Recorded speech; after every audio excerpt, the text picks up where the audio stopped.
I guess in a weird way we can thank Disney for firing James Gunn, at least for a short time.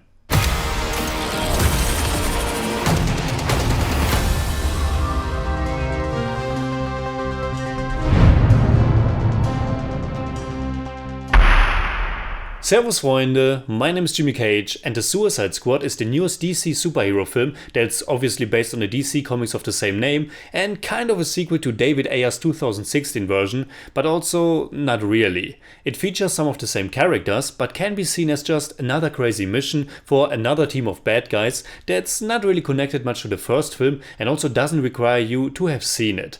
And just to be completely open with you, I was actually one of the few critics that didn't really hate David Ayer's first one, but actually enjoyed it to a certain degree. Now this one is certainly better, but in some aspects it's not all that different. David Ayer didn't return to write and direct, but from the first announcement I couldn't have been happier, because James Gunn has created two of my favorite superhero movies of all time, with Guardians of the Galaxy Volume 1 and yes, also Volume 2. What a bizarre turn of events it was when he got temporarily fired from Disney, only to then announce that he will write and direct the next Suicide Squad. And then a little bit later actually got reinstated for Guardians of the Galaxy Volume 3, which is scheduled for 2023. It was like the perfect opportunity to wander off to Warner Bros. For a while and create this totally bonkers, beautiful piece of unapologetic schlock. At first, one might think that it will play like a very similar kind of movie as Guardians of the Galaxy. And sure, to a certain degree it does. Both franchises are about these groups of misfits, and Ayer's first Suicide Squad certainly aimed for a similar vibe, with its stylish presentation and heavy emphasis on catchy music pieces. Or at least the attention for that was there.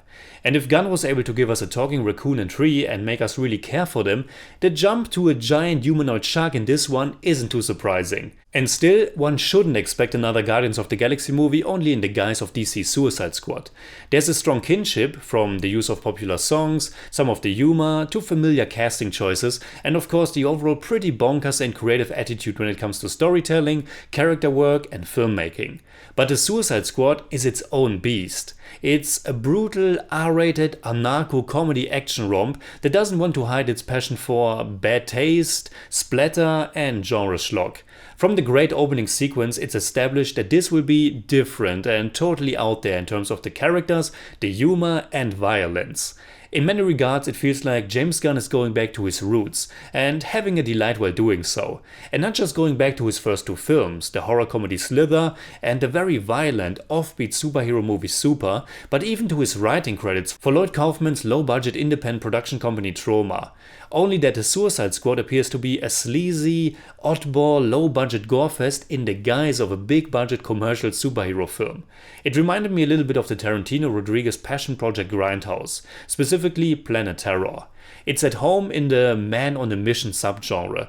And of course there are two wonderful female characters on board as well, with Margot Robbie once again reprising her role as Harley Quinn and Daniela Melchior portraying the lovely Ratcatcher 2, someone with a special ability to communicate with, well, rats. It's a man on a mission movie, but the story, the actual mission, seems to be deliberately campy and throwaway. Again, like a homage to B-movies. The setting is this fictitious South American island, and while you can find a political statement in there, it's also just a very generic setting and bunch of bad guys for our own bad guys to kill and hopefully save the day. And while I'm pretty sure this generic premise is on purpose, I couldn't help but feel a little bit underwhelmed by the antagonists and overall story. I mean, it's somehow refreshing just how little of a shit the movie is giving, but I also wasn't completely on its wavelength the whole time. And I, for example, wished for a more memorable villain.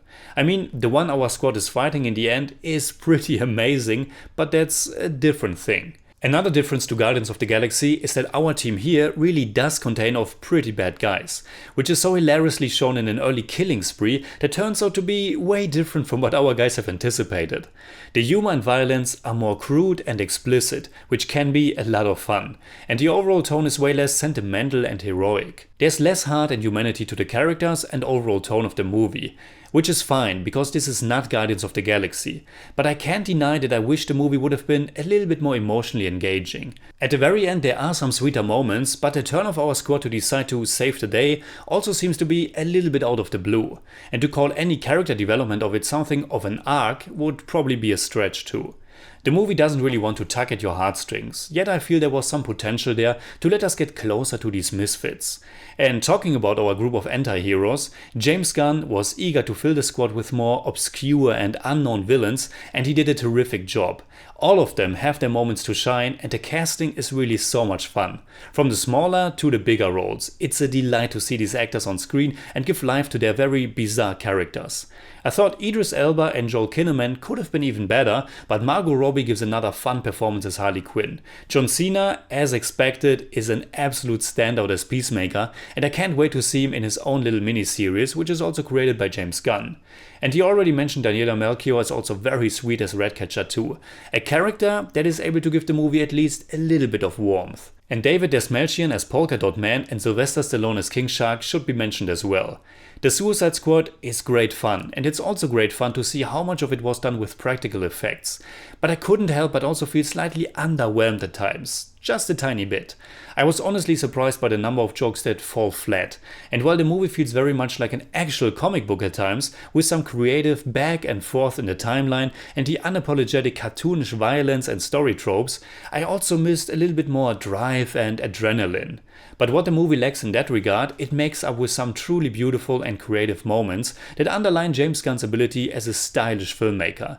There are some very unique and memorable visual moments in the film. From our squad evolving from the rain, dozens of flowers popping up during a brutal massacre, a little action scene that can be watched in the reflection of Peacemaker's helmet, to the final jump of Harley Quinn to the antagonist's face. James Gunn is never shy to give us some crazy visuals on top of all the splatter violence. I don't think the film ever becomes truly great, but it's damn entertaining for sure. So in German I'd say, The Suicide Squad ist seiner Vorliebe für schwarzhumoriges, blättriges B-Movie-Schlockkino so treu, dass er fast schon etwas darunter leidet. Das Ganze ist aber auch einfach zu anders und durchgeknallt, um den Film und seine sonderbaren Charaktere nicht irgendwie ins Herz zu schließen. I give The Suicide Squad 8 out of 10. It's more like 7.6, but I don't do that. I thought you were the crazy one. Oh yeah. Alright, that's it like always. Comment below and let me know what you think about The Suicide Squad. You can hit me up on Twitter, Instagram, Letterboxd and also on Patreon, simply at TheJimmyCage. And if you enjoyed this episode, please give me a thumbs up, share, subscribe, whatever you like. And make sure you hit that bell for all I have to tell.